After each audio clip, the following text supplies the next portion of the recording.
Real steel is the real deal, Lucille. Don't you feel? I do. Real steel. I saw this on their posting on Instagram, and I thought, wow, now that's an interesting design. And of course, who do you think the designer is? Could it be Ivan Braginets? Of course it is. VG10 steel micarta, but you can get them in different color. You can get them with a black blade, that kind of thing too. But I wanted this. I wanted the satin or stonewash, whatever, non-black blade. It's a pretty decent sized knife. It's got that slide lock deal going on, which is nice. Okay? And this one is a decent sized knife. Check the pocket clip out. So it looks like you can reduce this. You can reverse this pocket clip. Looks like a number 6 there. And what is that? What is that? A number 6? A number 8? I don't get it. It's called a number screwdriver. That's what it is, a screwdriver. If I got one around here, I guess we'll have to look one up.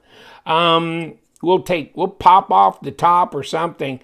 Actually, I could just refer you to this. This is not the Muninn. This one's the Hugin. Okay, the Hugin. Okay, by the way, Ivan Braginets design again. VG10, the Hugin and the Muninn. Now, do you know your Norse mythology? Hugin and Muninn. And they don't have to be spelled with a double N at the back, by the way. It's like M-U-N-I-N-N or H-U-G-I-N-N. Can be a single N, possibly. I mean, jeez, watch this whole video on this stupid thing. Okay, they're crows, and they land on the shoulder of Odin, or Thor, Odin, Thor, something. And they update him, crap, on what's going on. It's the first social media influencers, the crows right there, Hugin and Muninn. So, we're not talking about Hugin, although, I've kept this since I've had this. This is just a nice, slender, isn't that a beautiful design? Flows, light, easy in the hand. And you know what? They don't cost anything anyhow, so it's not like it's a $500 knife. You could sell it and get, for any reasonable amount of money, it's going to make a difference anyhow, right? So who cares? And for the nice joy of having it, I had it in my EDC rotation over in my box with about 6 different knives I rotate. I rotated this out for this video. This will go into the rotation because this is the Muninn. And so look at that bayonet blade on there. Hold on. Very different. There's a fuller on here. There's a fuller on there. But with these blades, the blade sinks so far in. Really? I guess you can do that with this. You can't do it with that. No finger flicking on this one, okay? It not in the fuller part, but with, of course, the ambidextrous thumb studs, which you've got. You can do that. You got a place for a lanyard to go through. You've got a forever long micarta spacer, so that's nice. So it looks centered up. There's no play. I can't remember if there were bearings. I don't think there's bearings. I think, it's just bronze washers, actually. And so I will refer you. No, I was looking at this. I was looking at the disassembly I did on this. What a pain in the butt I did on that. That was confusing. I was going, I must have been smoking some really good stuff when I was doing this disassembly on this, because I was trying so hard to not have to pull everything apart. Because, you can't unscrew it from this side, and so it just makes it more complicated, more fidgety, more weird. But, you know, of course, they've got Omega springs in here like a Benchmade would be, and like all these slide lock systems and stuff and that kind of thing. And then you can take this plunge, which will go down in this area once you take these scales off, and you can drop it through once you take the Omega springs off, and then everything comes apart. Okay, so just figure that out. And then this is reversible. But this is a decent sized knife, and I was looking at this knife and I was going, I know this from somewhere, you know? And I just thought, oh crap, I just had this in my last 2 table sales. In fact, this thing got marked down so much that, you know what, I bought it. Okay, I go, if they're going to mark it down that much, because I like this SOG Pentagon, and this is an arc lock. This is made in Japan. Okay, VG10. Anybody? Hello? So, let me see. Was this reversible too? Looks like it might be. Maybe. Yeah, maybe. Okay. So, take a look. Yeah, a little bit, right? The handles are very different. So this is way different than this.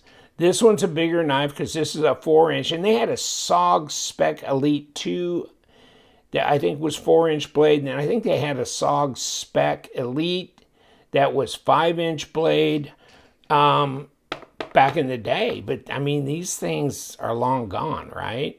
But they look somewhat similar. I mean, the blade treatment's a little bit different, but they both have, you know, ambidextrous thumb studs. They both got a little bit of a thumb ramp thing going on there, and they both got kind of slide lock type of mechanisms. So I go, God, that's where I was naming that from. That's where that is. Actually, I like this treatment here better than just straight across. So this one's a little bit bigger knife than this, but this one's got a nested liners in it, and just, you know, you can squish it. Okay, this one you ain't gonna squish. Okay, so actually I really prefer this one, and I like this bayonet blade.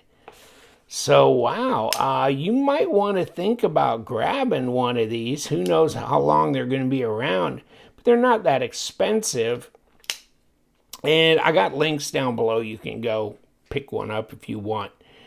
But all you need is a screwdriver, it looks like, right there. And it looks like you need number 5 Torx, number 6 probably for that, to flip that over. But bronze washers, and is it sharp? Will it cut something? I don't know. Let's find out, shall we? Oh, yeah. Yeah, that's good. That's good. Real steel, you know, I just don't have them on very often, because it's not that often they have a new model that really, period. But even then, that really speaks to me, and this one does. This one does. So this and the Hugin, I think both of these got to have both crows, right? Got to have them.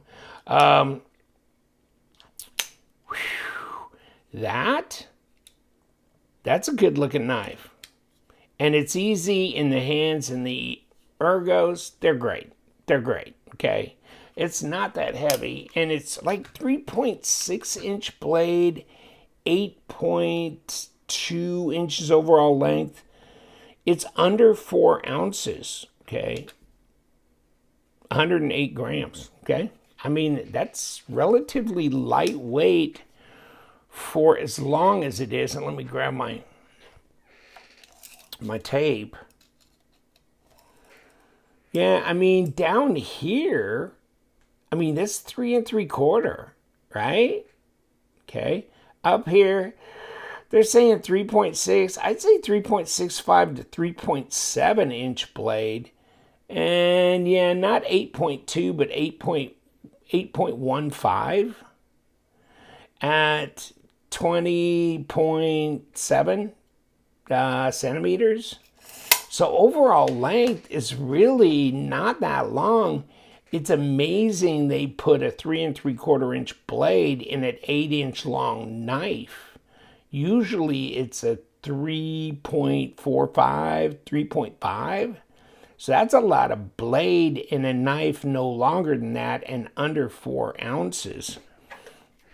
Let's talk about this. Yeah, 12.1, 0.47. So pretty slender in the pocket and probably 3 millimeter at best. 0.1, yeah, 2.7 millimeter blade stock. So, no. Light, slender, sharp, great blade shape. It's not suffering from being too frail up here.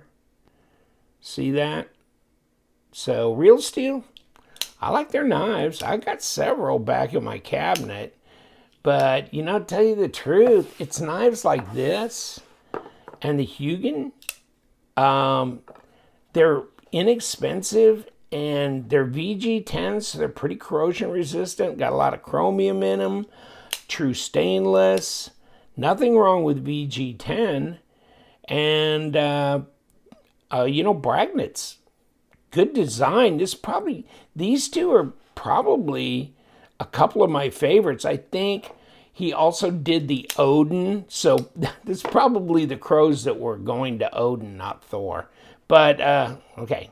But, yeah, he did the Odin as well. So, I was looking at now I've forgotten my mythology. Oh, but you know what?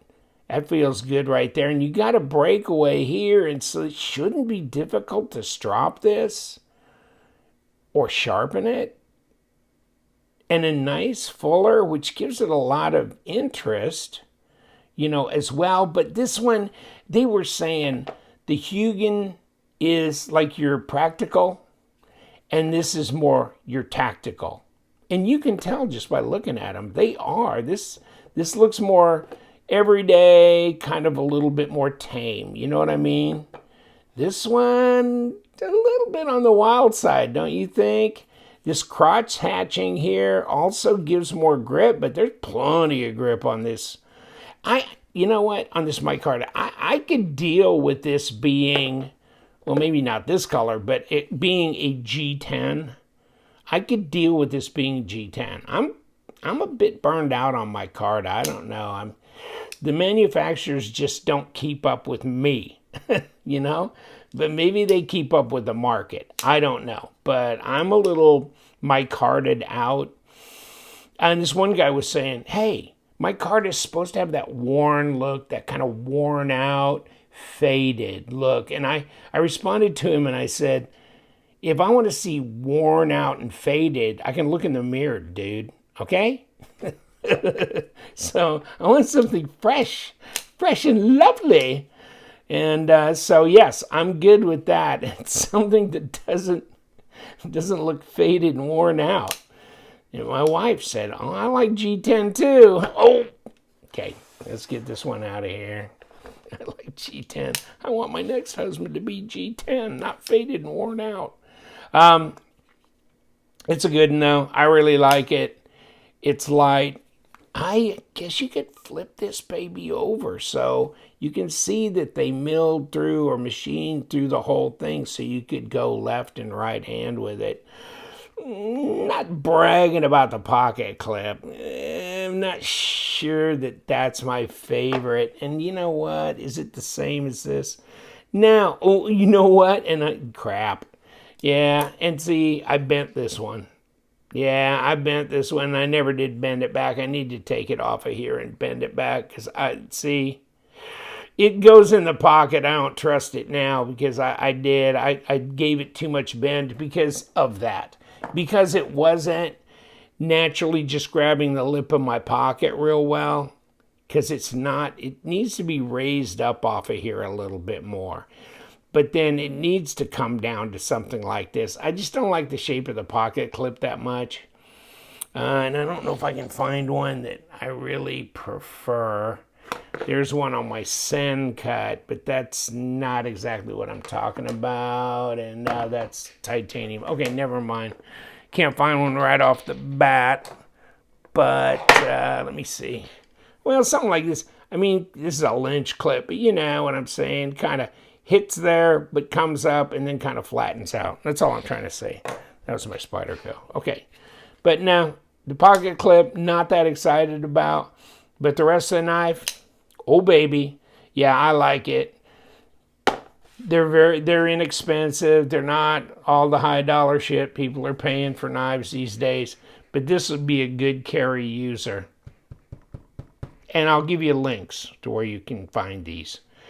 Take care, my friends. We do love them knives. You stay sharp.